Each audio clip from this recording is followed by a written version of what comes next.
ಬರ ಟಾಟಾ ಹೇಳ್ಬಿಟ್ಟು ಬರುವಂತೆ.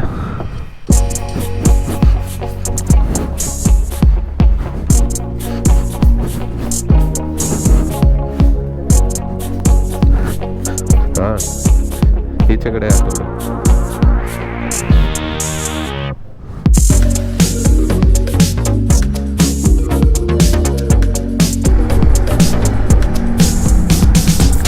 ಎಲೆಕ್ಟ್ರಾನಿಕ್ ಸಿಟಿಯಿಂದ ಹೊರಟಿದ್ದೀವಿ.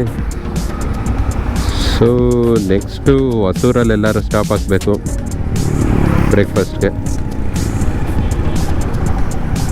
ಇವರೆಲ್ಲೋದ್ರು ಹಿಂದೆನೇ ಉಳ್ಕೊಬಿಟ್ರು. ಟೈಮ್ ಬಂದು 9:40. ನೈಟ್ ಹೋಗೋಷ್ಟರಲ್ಲಿ ನಮ್ಮ ಲೆಕ್ಕ 6 ಗಂಟೆ ಆಗುತ್ತೆ ಅಂದ್ಕೊಂಡಿದ್ದೀನಿ. ಲೆಟ್ ಸಿ 6-7 ಆಗ್ಬೋದು ರೀಚ್ ಆಗೋಷ್ಟರಲ್ಲಿ.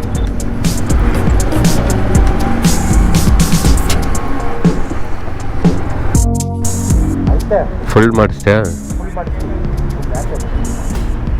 ನಂದು ಫುಲ್ ಇಲ್ಲ, ಇರಲಿ ನನಗೆ ಹೋಯ್ತದೆ, ಆಮೇಲೆ ನೋಡ್ಕೊಳ್ಳೋದು.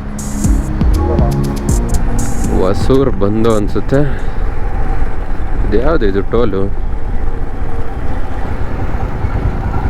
ಏನು ಬೈಕ್ ಅವ್ರಿಗೆ ಫುಟ್ಪಾತಲ್ಲಿ ಕಳಿಸ್ತವ್ರೆ.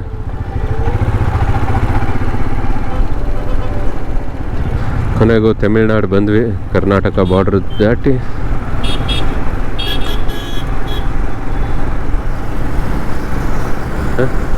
ಯಾರು ಗುರು R15 ಹೋಗ್ತವ್ರೆ.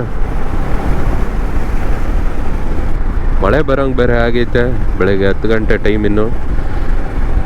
ಎಲ್ಲೂ ಮಳೆ ಬರದೇ ಇದ್ರೆ ಸಾಕು, ಮಳೇಲಿ ಸಿಗಾಕೊಳ್ಳದೆ ಇದ್ರೆ ಸಾಕು. ನಮ್ಗೆ ಅದೊಂದೇ ರಿಕ್ವೆಸ್ಟ್ ಇರೋದು, ದೇವರೇ ಕಾಪಾಡಪ್ಪ. A few moments later.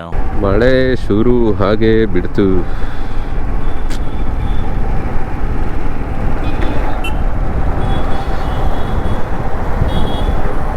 ಇಲ್ಲೆಲ್ಲಾರು ಸೈಡ್ಗೆ ಹಾಕೋಬ್ರ. 4 hours later. ಇದು ಯಾವುದೋ ಊರು ಅಂತಲೂ ಗೊತ್ತಿಲ್ಲ. ಒಟ್ಟಿನಲ್ಲಿ ಇಲ್ಲಿ ಮಳೆ ಕಡಿಮೆ ಆಯಿತು. ಆಗಲೇ ನಾವು ಅರೌಂಡ್ 180 ಕಿಲೋಮೀಟ್ರ್ ಬಂದಿದ್ದೀವಿ. ಇನ್ನು 180 ಕಿಲೋಮೀಟರ್ಸ್ ಬಾಕಿ ಐತೆ. ಈಗ 2:45 ಟೈಮು. ಫುಲ್ಲು ಮಳೆ ಇಲ್ಲಿವರೆಗೂ.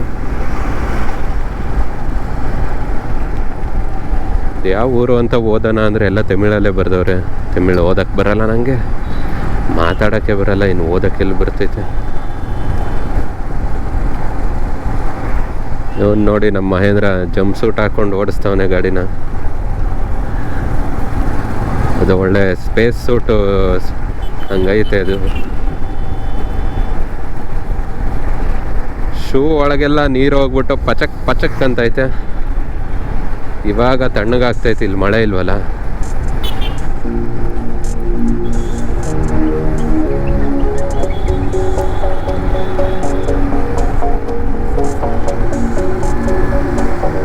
ಮಳೆ ಮಳೆ ಮಳೆ ಮಳೆ ಮಳೆ ಮಳೆ ಹನಿಯೋ.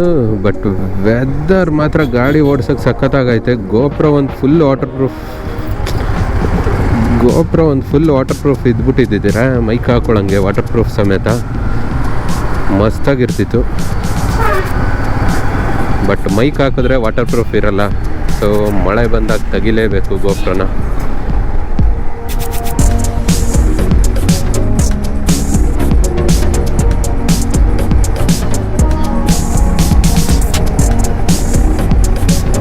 ಇಲ್ಲಿ ರೈಟ್ ಥರ್ಮಲ್ ಪವರ್ ಸ್ಟೇಷನ್ ಇದು.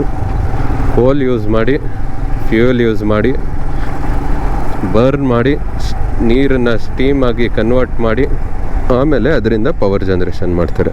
ಯಾಕಂದರೆ ಇಲ್ಲಿ ಮೆಟ್ಟೂರು ಡ್ಯಾಮ್ ಐತೆ. ಮೆಟ್ಟೂರು ಡ್ಯಾಮಿಂದ ನೀರು ಬರುತ್ತಲ್ಲ, ಆ ನೀರು ಯೂಸ್ ಮಾಡಿಕೊಂಡು ಇದು ಮಾಡ್ತಾರೆ. ನಮ್ಮ ಕರ್ನಾಟಕದಿಂದ ಬರೋ ಕಾವೇರಿ ರಿವರು ಮೆಟ್ಟೂರು ಡ್ಯಾಮ್ಗೆ ಬರುತ್ತೆ. ಅಲ್ಲಿ ನೋಡಿದ್ರೆ ನೀರಿಲ್ಲ ಅನ್ಸಾಯ್ತವ್ರೆ. ಇಲ್ಲಿ ನೋಡಿದ್ರೆ ಪವರ್ ಜನ್ರೇಷನ್ಗೆ ಯೂಸ್ ಮಾಡ್ತಾವ್ರೆ. ಫಸ್ಟು ರೈತರಿಗೆ ನೀರು ಬಿಡಬೇಕು. ಫಸ್ಟು ತಿನ್ನಕ್ಕೆ ಊಟ, ಆಮೇಲೆ ಕರೆಂಟು. ತಿನ್ನೋಕ್ಕೆ ಇಲ್ಲ ಅಂದರೆ ಕರೆಂಟ್ ಇಟ್ಕೊಂಡು ಏನು ಮಾಡೋಣ?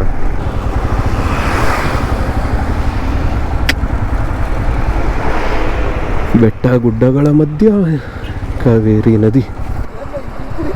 ಬ್ರಿಡ್ಜ್ ಅಳ್ಳಾಡ್ತೈತೆ.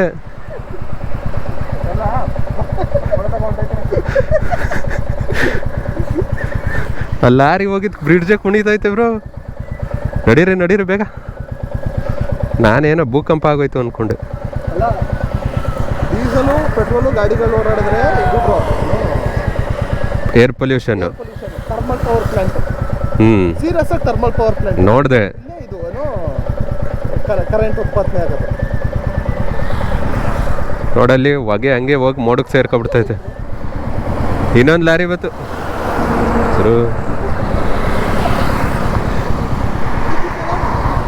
ಬ್ರಿಡ್ಜ್ ಆಡ್ತಾ ಇದೆ ಕಣ. ಯಾವ ಟೈಮಿಗೆ ಉಳ್ಳೋಯ್ತದೆ ಗೊತ್ತಿಲ್ಲ.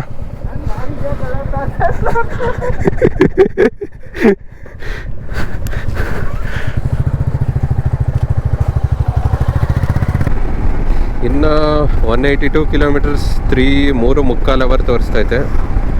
ಸಂಜೆ 6:30 ಹೋಗ್ತೀವಿ ಅಂತ ನೋಡಬೇಕು.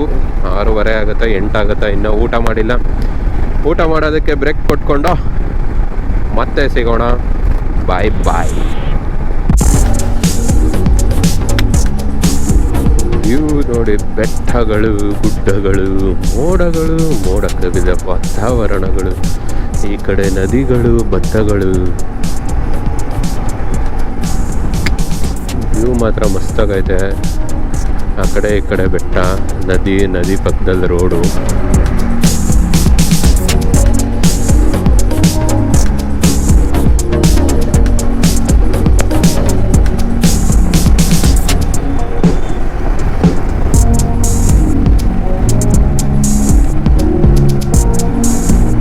ನೋಡಿ, ಈ 4 ಲೇನ್ ಹೈವೇಗೆ ಸರ್ವಿಸ್ ರೋಡ್ ಬಿಟ್ಟಿದ್ದಾರೆ. ನಮ್ಮ ಬೆಂಗಳೂರು ಮೈಸೂರು ಎಕ್ಸ್ಪ್ರೆಸ್ ವೇಲಿ 6 ಲೇನ್ ಹೈವೇಗೆ ಕೆಲವೊಂದು ಕಡೆ ಸರ್ವಿಸ್ ರೋಡೇ ಇಲ್ಲ. ಎಲ್ಲ ಬ್ರೇಕ್ ಮಾಡಿ ಸ್ಟಾಪ್ ಮಾಡಿ ಇಟ್ಟಿದ್ದಾರೆ. ಅಲ್ಲಿಗೆ ಡೆಡ್ ಎಂಡ್ಗಳು ಇದ್ದಾವೆ.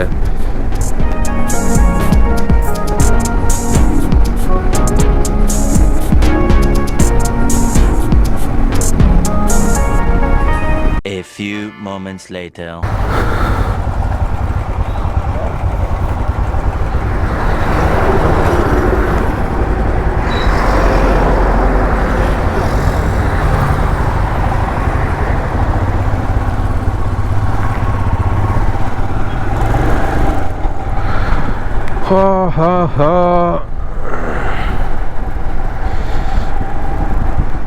ಓಕೆ, ಮತ್ತೆ ಮಳೆ ಶುರುವಾಗೈತೆ. ಇಲ್ಲೊಂದು ಬ್ರೇಕ್ ತಗೊಂಡು ಒಂದು 3/4 ಗಂಟೆ ಇಂದ 1 ಅವರ್ ಕೂತಿದ್ದು ರೆಸ್ಟ್ ಮಾಡಿ ಹೊರಡ್ತಾ ಇದ್ದೀವಿ. ಇನ್ನು 98 ಕಿಲೋಮೀಟ್ರ್ ಐತೆ ಪಳನಿಗೆ. ಮಳೆ ಲೈಟಾಗಿ ಬರ್ತಾ ಇದೆ, ನೋಡಬೇಕು ಏನಾಗುತ್ತೆ ಅಂತ. ಸೊ ಇನ್ನು ಈ ಕತ್ಲೆಯಲ್ಲಿ ಬ್ಲಾಗ್ ಮಾಡೋಕ್ಕಾಗಲ್ಲ.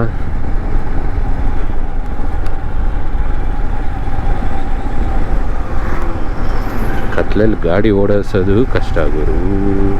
ಹೆಂಗೆ ಈಗ ಮಾಡೋದು? 2 ಅವರ್ ತೋರಿಸ್ತಿರೋದು 3 ಅವರ್ ಆಯ್ತದೆ ಅಷ್ಟೇ. ಇನ್ನೇನು ಮಾಡೋಕ್ಕಾಗಲ್ಲ.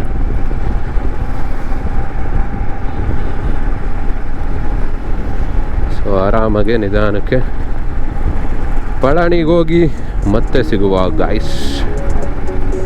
ಬಾಯ್ ಬಾಯ್.